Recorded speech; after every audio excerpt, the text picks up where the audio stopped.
Tá gravando. Então, gente, agora a gente vai falar sobre a terceira classe de receptores de membrana, que também são proteínas. Esses receptores, gente, no passado, e eu falo de um passado recente, eles não tinham muita importância clínica, mas hoje em dia eles têm bastante, principalmente porque eles são receptores de fatores de crescimento.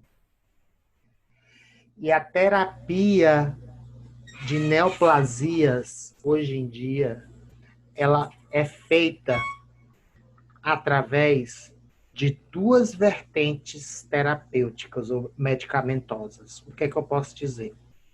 Existem dois principais tipos de tratamentos que podem ser feitos através da utilização de medicamentos para o câncer, por exemplo. O primeiro e o tradicional é a quimioterapia, que a gente diz que é, no caso, na farmacologia, é uma terapia citotóxica. A quimioterapia, ela tem como alvo e não receptor, né? A gente já sabe a diferença entre um e outro. Como alvo, o material genético da célula do câncer. Só que acontece que a quimioterapia, ela é citotóxica, ela causa a morte das células cancerígenas, mas a quantidade de efeitos adversos que ela causa, né, deixa o paciente muito debilitado. E se o paciente ele tem algum problema imunológico, ele pode ficar mais debilitado ainda, e às vezes a quimioterapia citotóxica, ela nem é indicada, porque se o paciente fizer o tratamento com esse tipo de terapia, ele vai evoluir para um quadro clínico mais severo. Então, esses receptores catalíticos, principalmente que muita gente conhece de receptores tirosina sinase, que são atualmente de forma mais atualizada, chamados de receptores sinase de tirosina, são receptores que são alvo ou alvos para medicamentos que não são citotóxicos, mas que conseguem tratar alguns tipos de neoplasias.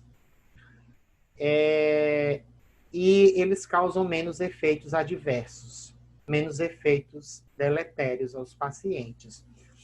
E eles são, como é que eu posso dizer, eficazes, principalmente quando o câncer ele é diagnosticado numa fase de início que não esteja muito evoluído, que não tenha, né, como é que se diz,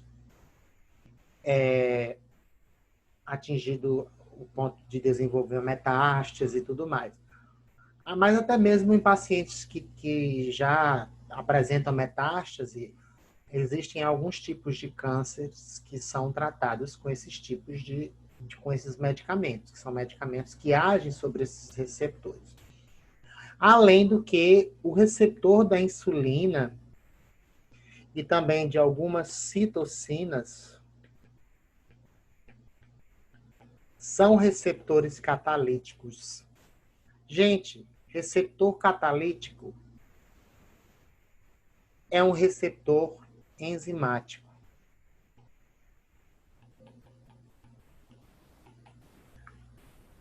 Esses receptores são receptores de membrana. Os primeiros que a gente vai estudar são os que são receptores de fatores de crescimento e o receptor da insulina. E para quem estiver achando que a insulina tem um papel fisiológico apenas de captação de glicose, está enganado. a insulina também tem papel ou tem função no crescimento celular, na proliferação celular. Não é à toa que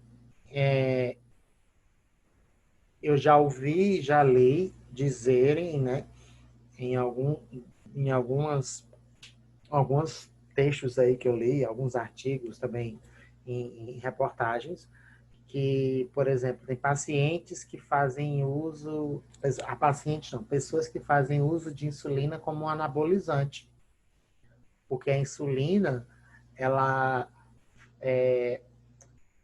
através de um mecanismo que a gente vai aprender através desses receptores, por serem ativados pela insulina, ela estimula a transcrição de genes que codificam a síntese de proteínas que causam, no caso, hipertrofia do músculo esquelético.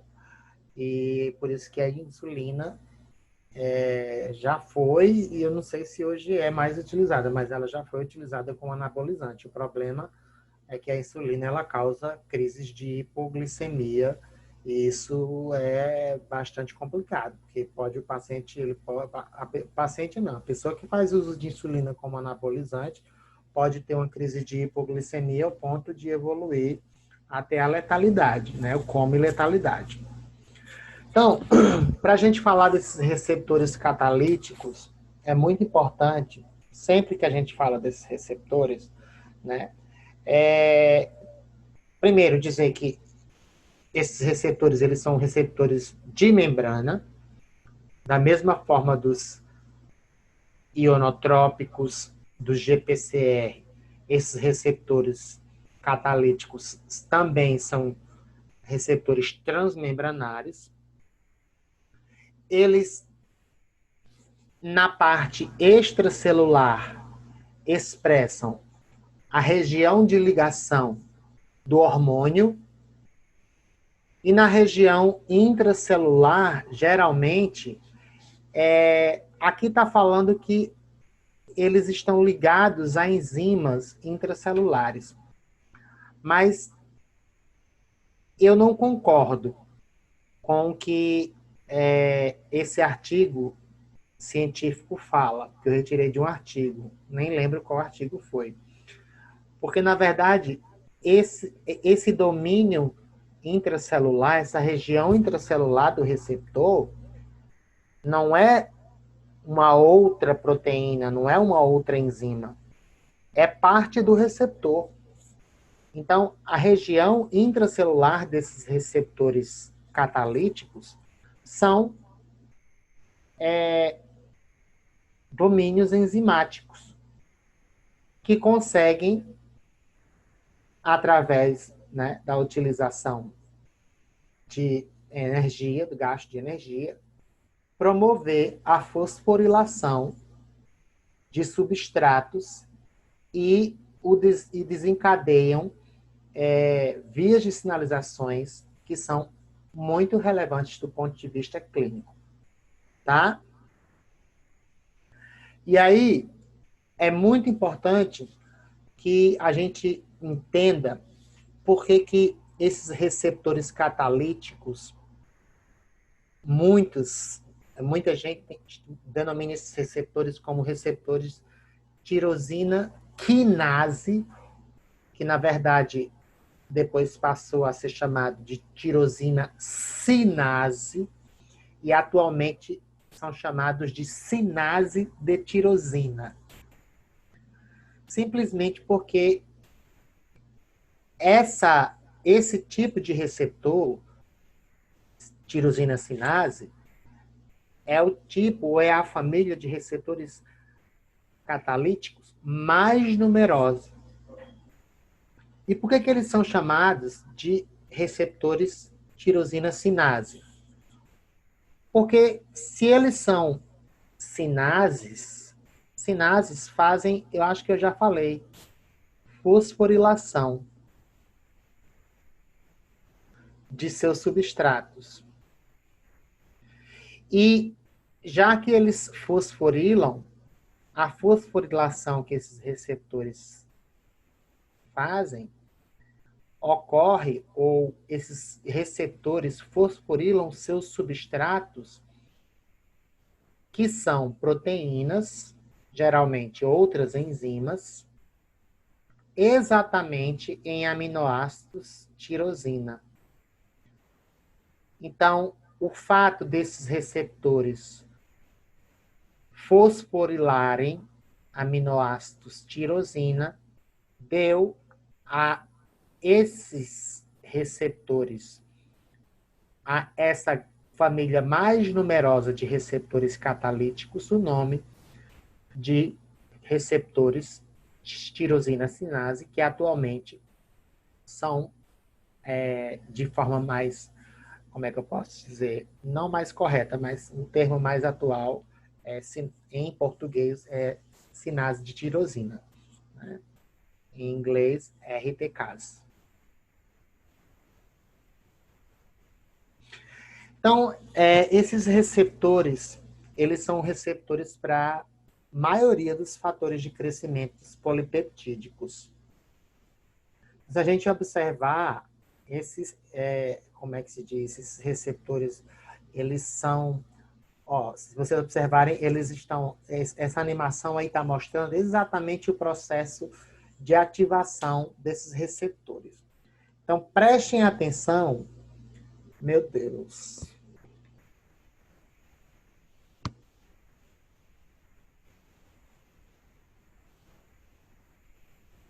Vamos lá, acontece.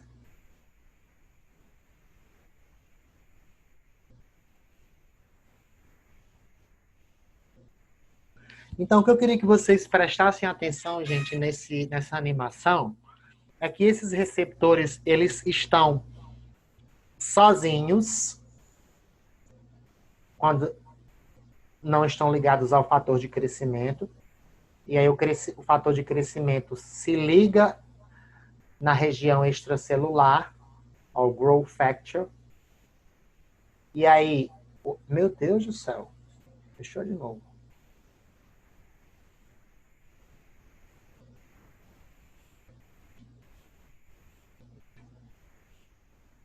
Faça isso comigo não, pelo amor de Deus.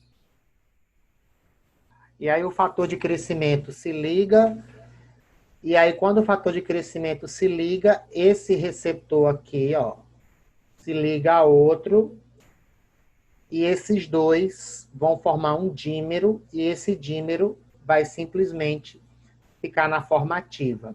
Então, para esses receptores eles serem ativados, eles precisam, antes de mais nada, formarem um dímero, ou se dimerizarem. Mais uma vez aconteceu o que eu não queria. Então, gente, eu vou precisar utilizar o quadro, porque se vocês não se incomodarem, para mostrar para vocês, falar para vocês basicamente por cima do que seriam, né, a ideia da estrutura desses receptores, do mecanismo de ativação desses receptores, porque pelo que eu estou vendo, o PowerPoint não vai colaborar comigo hoje. Então, esses receptores, eles estão expressos, perdão,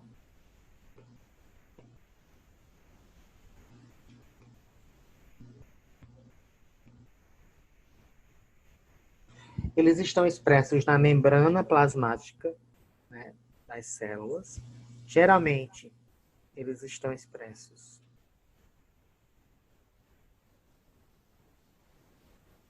dessa forma aqui, ó. E aí, quando a gente tem um único complexo proteico, como a gente sabe que as proteínas receptoras são proteínas, né, são grandes complexos proteicos, né? Então, geralmente, a gente diz que essas proteínas ou são monômeros, ou são dímeros, ou são trímeros. Então, esses receptores, que são receptores catalíticos,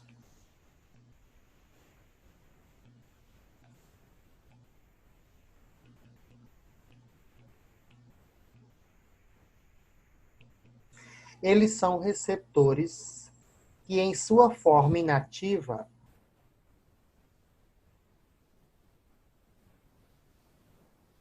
estão dispostos como monômeros, ou seja, estão sozinhos.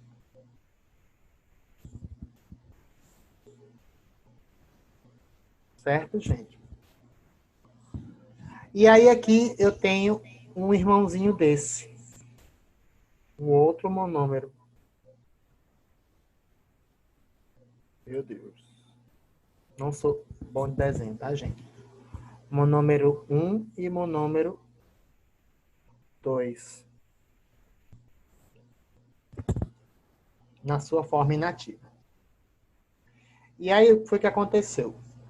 Agora veio o hormônio, se ligou aqui. Ativou? Não. O processo de ativação de receptores catalíticos é complexo. E era justamente isso que eu queria introduzir hoje para vocês, para depois a gente falar de forma mais específica de cada coisa, tá? A partir do momento que você tem um hormônio se ligando, que seja um fator de crescimento, que seja a insulina, que seja, por exemplo, um peptídeo natriurético, que a gente também vai estudar, liberado por um miócito cardíaco, o que é que vai acontecer? Ligou no monômero número 2, esse monômero número 1 começa a se aproximar do monômero 2, porque a afinidade entre eles vai aumentar. Então, você tem o quê? A partir do momento em que o agonista ou o hormônio se liga na região extracelular do receptor, a afinidade entre os monômeros aumenta. Então, você vai ter o quê? Uma aproximação entre o monômero 1 e o monômero 2, e você vai ter o primeiro processo necessário para a ativação desses receptores, que é a formação de um dímero.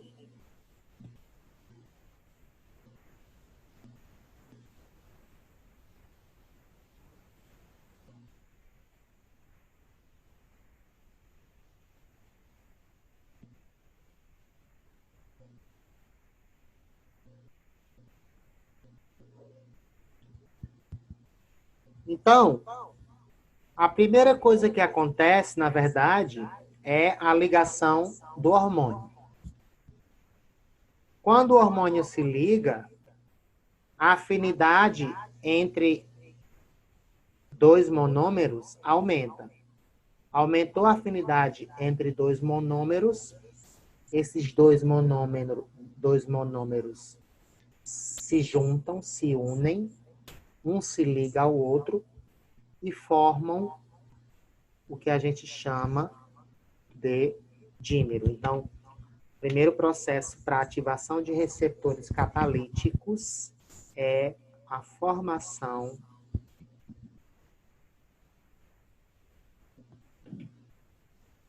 de um... Meu Deus, que é isso?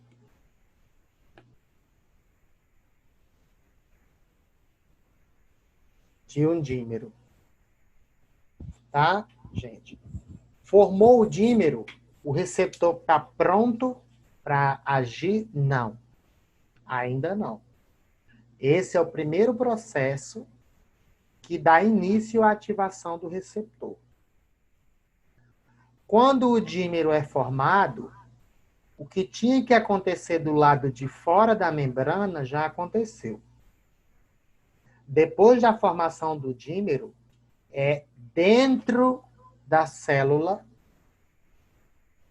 que vai começar a acontecer alguma coisa para que esse receptor seja totalmente ativado e comece a desencadear mecanismos de sinalização e transdução intracelulares que geram efeitos muito importantes, como os que a gente já falou. Vascularização tumoral, crescimento celular, apoptose, translocação do GLUT4 para a membrana quando você tem ativação do receptor de insulina, ativação de receptores de citocinas, ativação de receptores de peptídeos natriuréticos. Então, todos esses receptores são receptores catalíticos e o processo de ativação é bastante semelhante. Algumas peculiaridades, mas não muitas diferenças.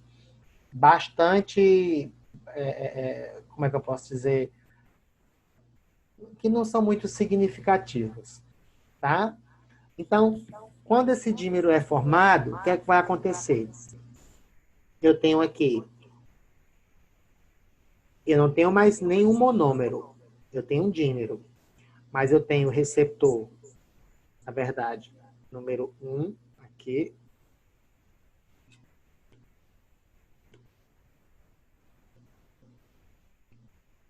Ah, meu Deus.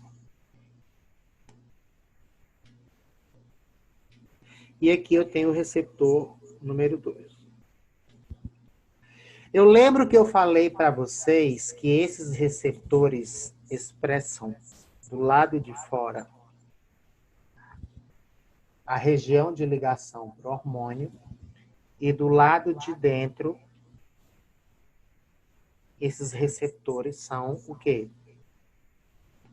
Uma enzima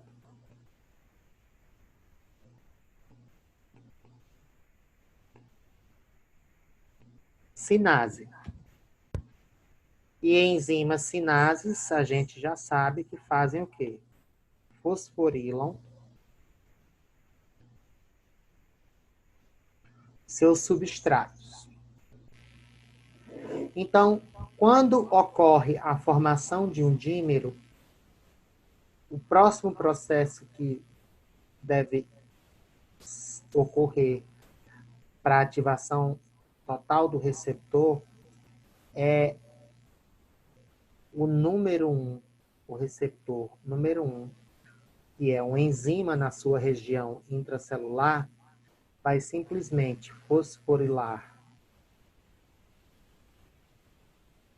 o receptor número 2, fosfato, e o receptor número 2 vai fosforilar o receptor número 1. Isso seria o segundo processo, que a gente chama, esse segundo processo, ele tem duas denominações, de autofosforilação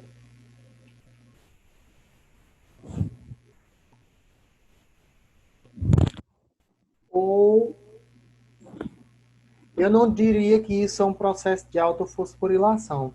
Alguns livros dizem que isso é um processo de autofosforilação, mas eu não concordo muito, não. Eu acho que o termo mais adequado é denominar esse fenômeno como um fenômeno de fosforilação cruzada.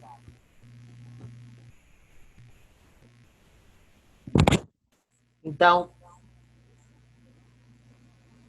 o que aconteceu?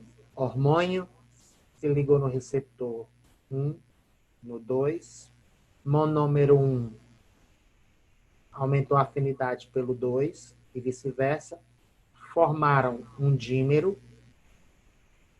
Dímero formado, receptor 1 promove fosforilação cruzada, ou seja, fosforila o receptor 2, e o receptor 2 fosforila o receptor 1. Então, são esses dois os principais processos para ativação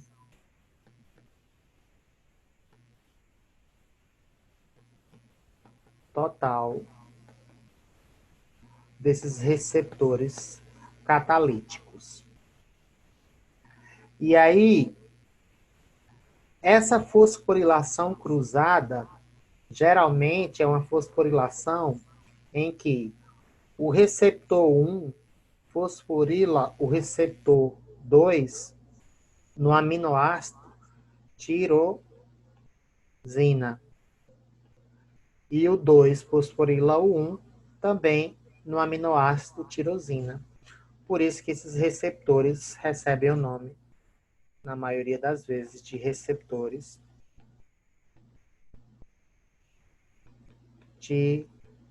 tirosina sinase. E aí, só para a gente finalizar,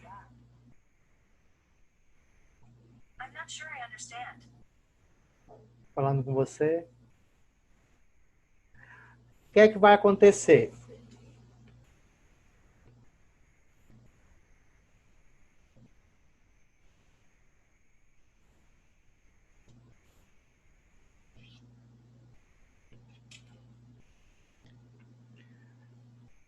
Vou ter aqui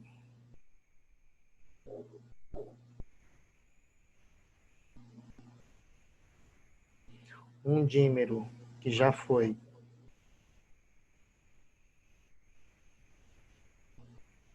ativado. Já houve fosforilação cruzada. O receptor está ativo. Não esquecer do hormôniozinho que tem que estar lá do lado de fora ativando o receptor. Uma vez ativo, esse receptor vai fazer o quê? Ele vai promover a ativação de uma proteína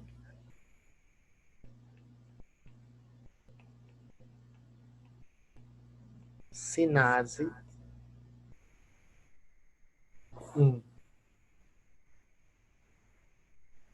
E esse receptor ativa essa sinase número 1 através de um processo de fosforilação também.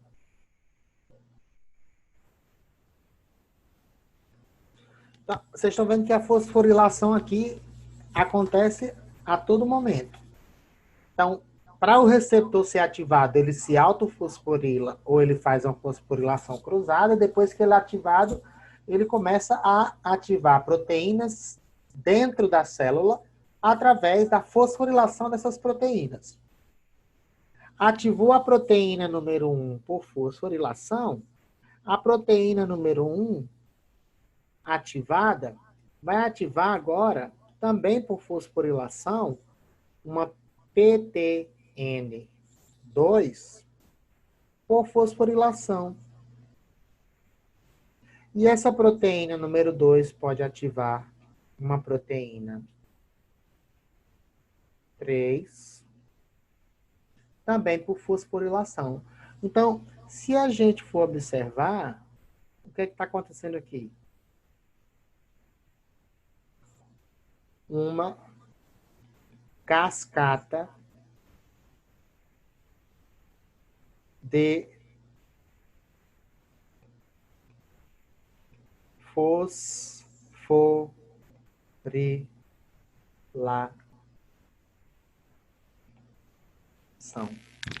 Geralmente, esses receptores catalíticos, principalmente os tirosina sinase ou sinase de tirosina, promovem essas cascatas de fosforilação até o momento de ativarem uma proteína X.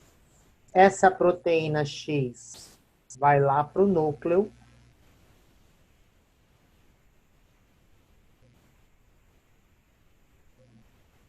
E no núcleo, ela vai estimular fatores de transcrição que vão fazer com que o DNA seja transcrito para a síntese de proteínas